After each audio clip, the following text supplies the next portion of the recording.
Hello and welcome to another Wing Leader playthrough.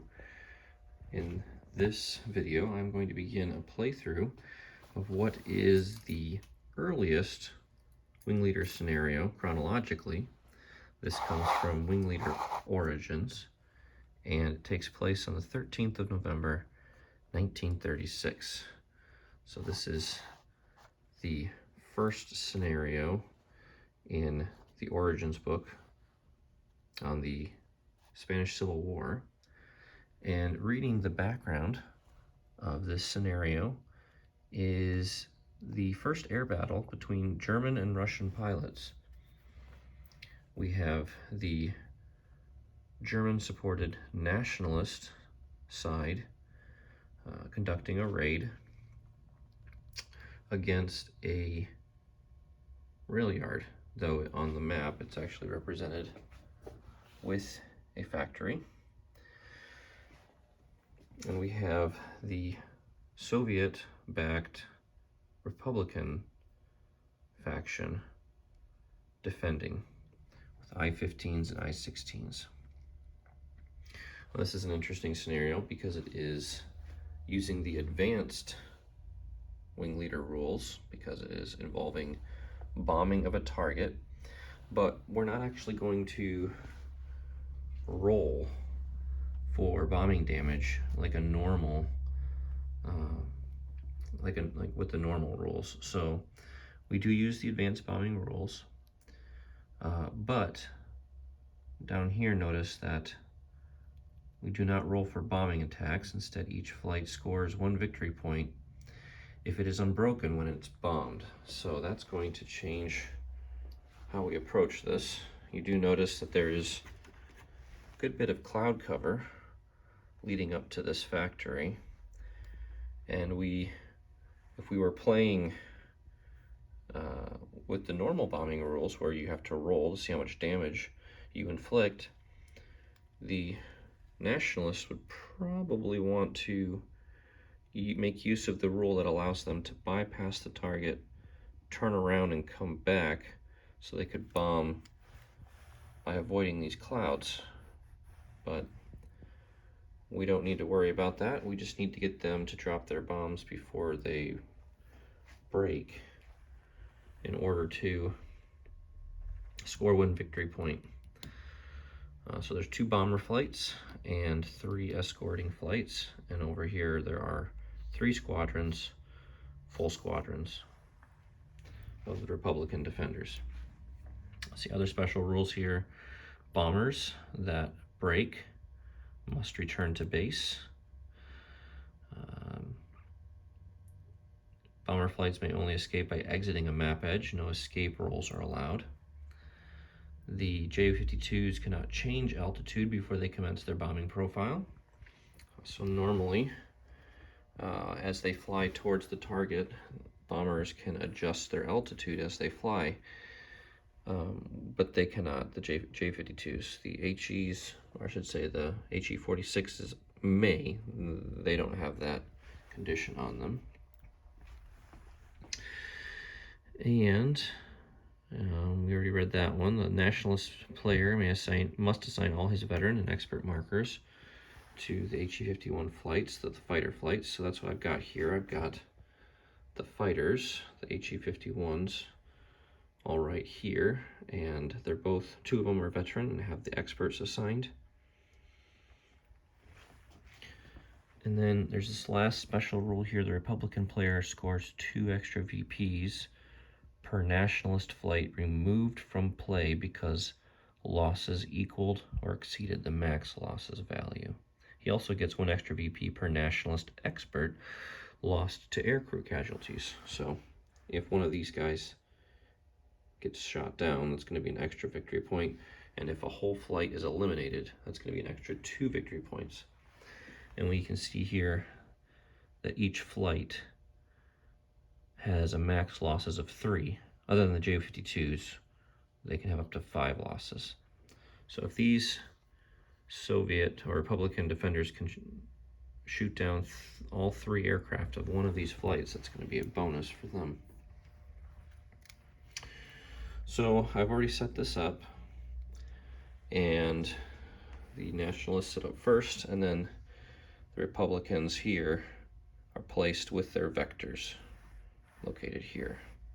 So we're going to have these I-16s kind of come down here, try to tangle with this lower group, and then these I-15s going to try to stay higher and deal with this upper group up here. All right, and this is going to be a scenario where both sides use rigid doctrine, so that's really going to put an emphasis on the need to be the attacker in combat, as the defending side is going to have some bad modifiers on their part.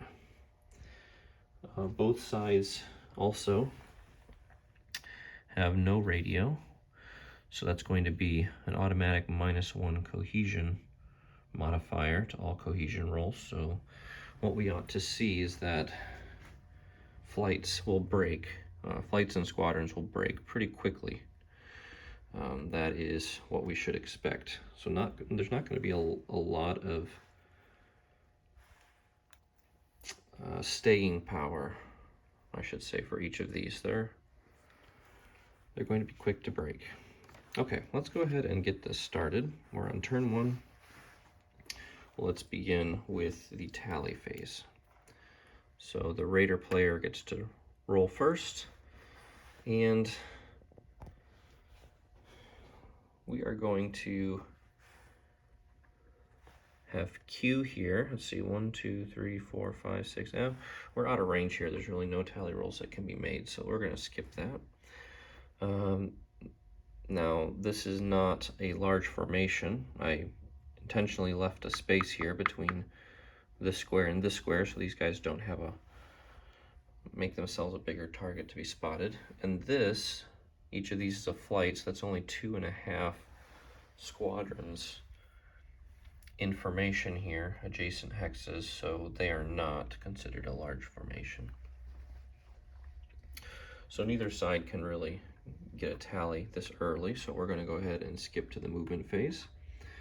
Let's start with the escorts, which all of these fighters are.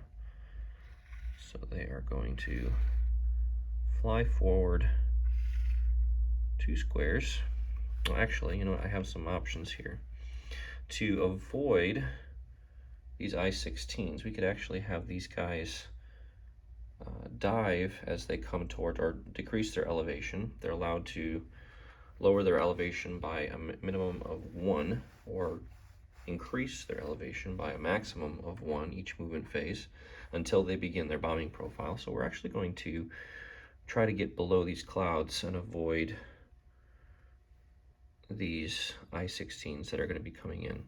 So this escort right here is going to move with the expectation the bombers are going to dive. So they're going to go 1, 2, and end up right there. I'll mark them with a dive marker. And then the bombers will now move. These J-52s, they have to fly straight. These guys are going to dive 1. So 1, 2. And they're also marked with a dive marker. Okay. Now for the Republicans. So we've got these guys moving towards their vector. They're going to go 1, 2, 3. 1, 2, 3. Get him in a good position to tally next turn. And this guy's going to move towards his vector. So 1, 2, 3, 4. There we go. All right, no combat takes place, so we're going to go ahead and move on to the next turn, turn 2. Now let's get to our tallies. Now, the escorts here, they could purposefully avoid tallies in order to react against the Republican fighters if they try to engage the bombers. But then these guys would have more flexibility. They could just go for the escorts or attack the bombers from head-on to avoid that reaction. So we're actually going to try to tally. We're going to have Q here try to tally that A squadron. So let's roll for tally. And that's a 6. So that is a successful tally. So Q becomes alerted and places their tally on A. And then we're going to have R here do the same thing and try to tally B. That's another 6. So they also become alerted. Now, because they are on different radio nets, they don't automatically become alerted when an enemy is tallied. So they had to tally their own enemy in order to become alerted.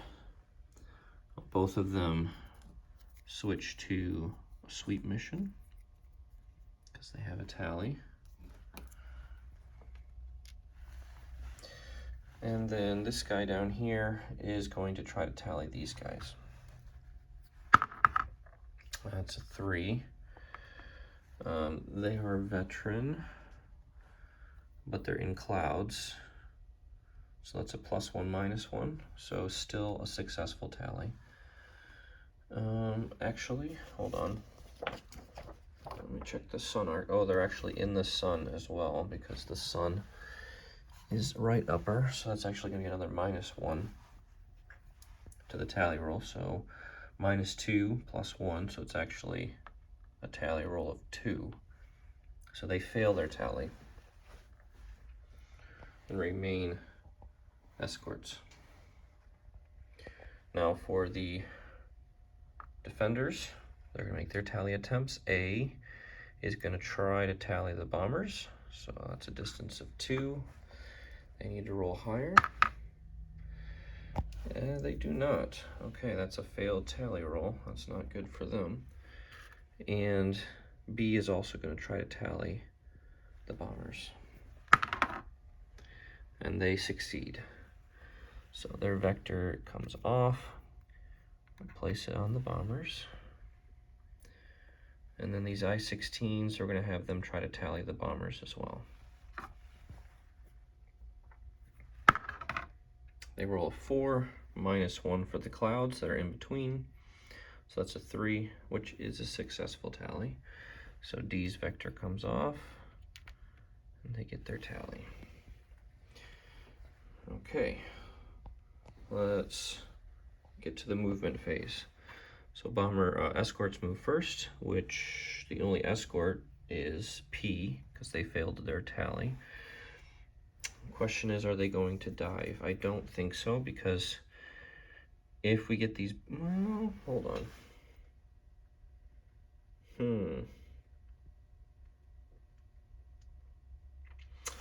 Yeah, we're not going to decrease elevation. We're going to just have these guys fly forward. 1, 2. Now at this point, we could have had them start a bombing profile, but I don't. Yeah, actually, let me back up. Here's what we're going to do. We're going to start. Let's see. We're going to have the escorts.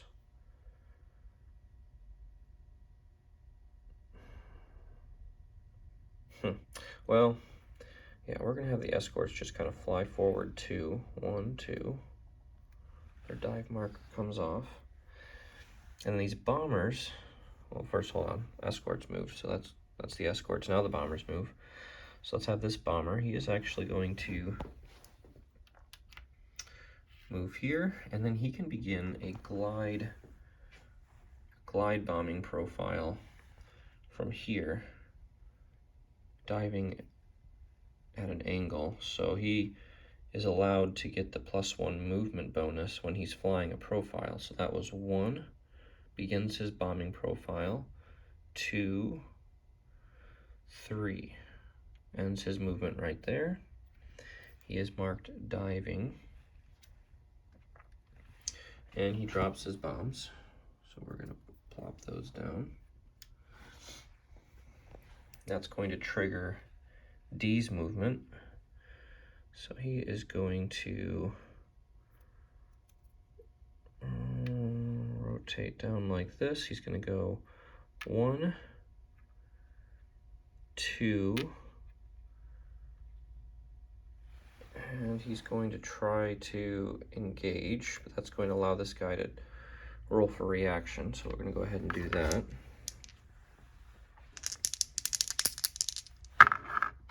Okay, they roll a 10, +1 because they're veteran.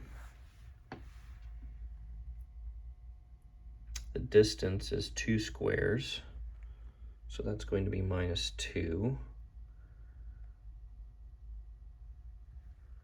And a -1 for the weather modifier because he is in wispy clouds. So it's a -3 +1 for veteran, so a net of -2. 10 minus 2 is 8. It is a successful reaction. So P is going to become alerted and place a tally. They become sweep.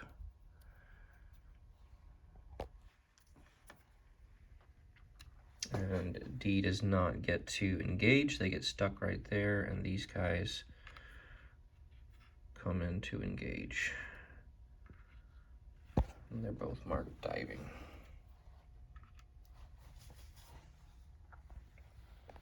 All right, over here, bombers move. We get 1, 2. That's going to trigger B's movement, so he is going to dive down like this. And R had them tallied, so R is going to get in on the fight. They're going to go 1, 2, and come in here.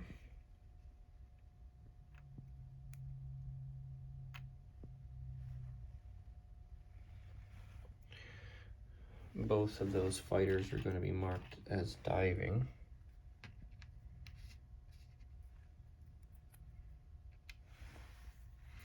And then these guys, they missed their tally, so he's just going to fly 1 and kind of point down like this in order to get a better tally roll next time. But that triggers Q. Q is going to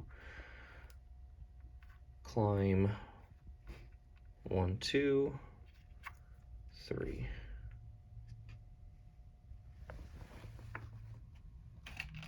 And they are marked with a climb marker.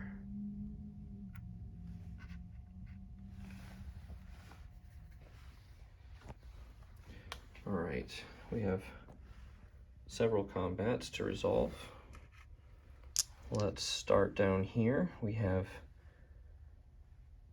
HE51s as the attacker against these I-16s. The HE51s are going to use their turn rating, which is, doesn't really matter. So I-16 has the same speed and turn. So we'll just use turn. So they have a turn rating of 3. +1 because they're a veteran, but -1 because they're a flight. So that's going to be straight up 3. The I-16s have a turn of 4. -1 because they're defending and they're rigid doctrine. So that's going to go down to a 3. So it's 3 versus 3. Both of these get rolled on the 0 column. Let's roll for the nationalist attackers first. They roll 3. They have an expert, so that's +1. But that is not going to be enough to score any hits. Let's roll for the Republican on the 0 column. They roll a 4, and that's going to be no hits as well for them. So no hits scored. Let's roll for cohesion. First, the nationalist. Okay, that is going to be broken for them. That's going to be +1 veteran, +1 attacker, but -1 no radio. Not enough to avoid 1 level of disruption, which breaks a flight. So their tally comes off. Their mission marker is removed. And they are broken. Let's roll for the I-16s. They roll a 7. -1, because they have no radios, is going to be 1 level of disruption.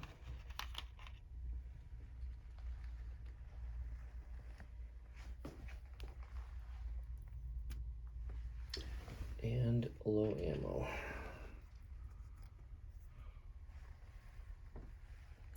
Now, as a result of that combat, D loses their tally on the bombers and places it on the now broken HE-51s. Okay, next combat. Up here, we've got, pull all these off just to the side. Here, I should use my battle marker here. Battle takes place here. So we've got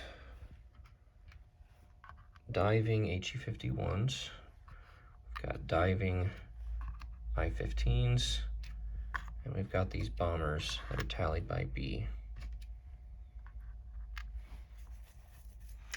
All right, so the bombers are involved, which is going to make the nationalists as the defenders, so the I-15s get to attack, and they are going to choose they're going to choose speed, because we want to avoid the defense modifier bonus for a turn fight against bombers. So their speed is a 2 for their speed rating, +1 because they're diving, so that becomes a 3. The nationalists is not a veteran, but they are a speed of 2 +1 for dive, -1 because they're a flight, okay.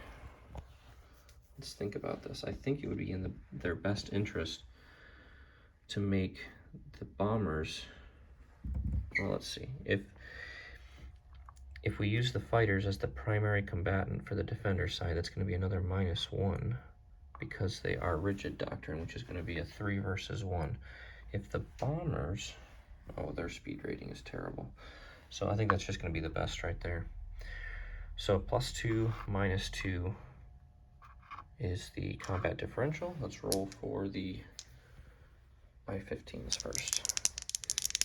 All right, that's a 9.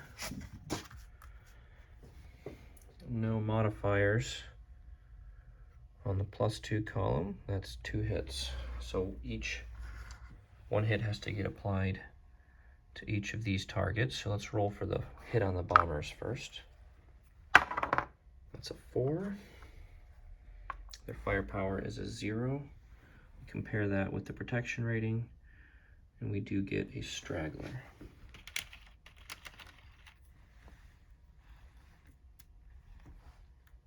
Let's roll for the hit on the HE-51s. That's a 2, which is not going to inflict any damage below the protection rating. All right, now for the nationalist defending in this battle. It's a 5. They have an expert, so that's +1, but it's not going to be enough to score any hits. All right, let's roll for cohesion. We'll roll for the I-15s first. It's an 8, +1 for being an attacker, -1 for no radios. They pass. So they get marked with low ammo, and that is it.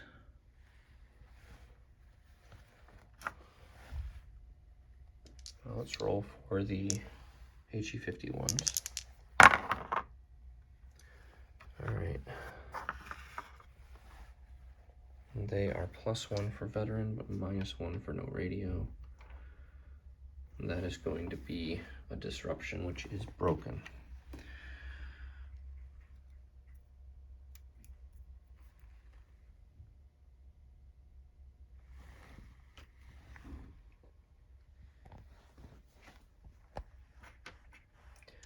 And then last of all, we'll roll for the bomber squadron. That's a 5, but no hits, so they do pass their cohesion check. If that was a loss, they would have broken, but they avoid it. All right, so R, they broke. They're gonna lose their tally marker. We're gonna put these guys back in the combat square.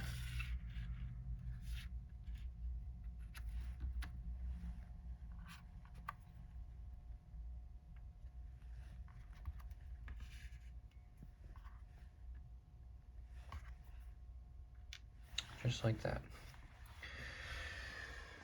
One final combat up here. We have, this time, the Nationalists attacking. They're going to use their turn rating. Yes, because they're climbing, they may as well use their turn to avoid the -1. So they have a turn rating of 3. See, this is Q. They're veteran. So +1 is 4, -1 for being a flight is 3. The I-15s have a turn of 4. And then they're rigid doctrine, so that goes down to a 3. So it's going to be on the 0 column. Let's roll for the attackers first.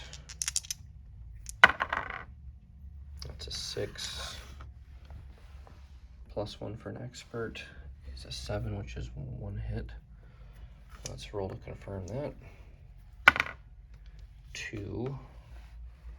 No firepower, but they do have an expert, so that becomes a 3, which is going to cause a straggler on the I-15s. Now let's do the defender roll. That's an 8. An 8 on the 0 column is a single hit. So let's roll for that.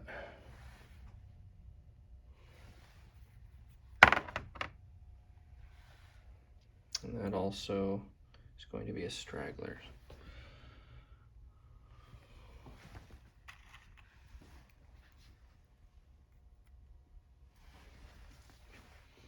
Now I just realized that this down here should have been a bounce, but it was a low enough roll. I don't think it did any good. I don't think there were any hits. If I remember correctly, that attacker roll was a 4.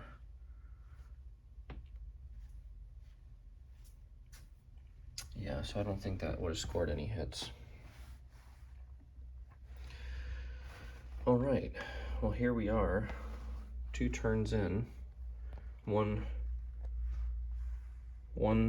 turn of combats, and already we've got 2 broken flights and a disruption over here, which is kind of what we expected to see due to no radios and flights and a rigid doctrine.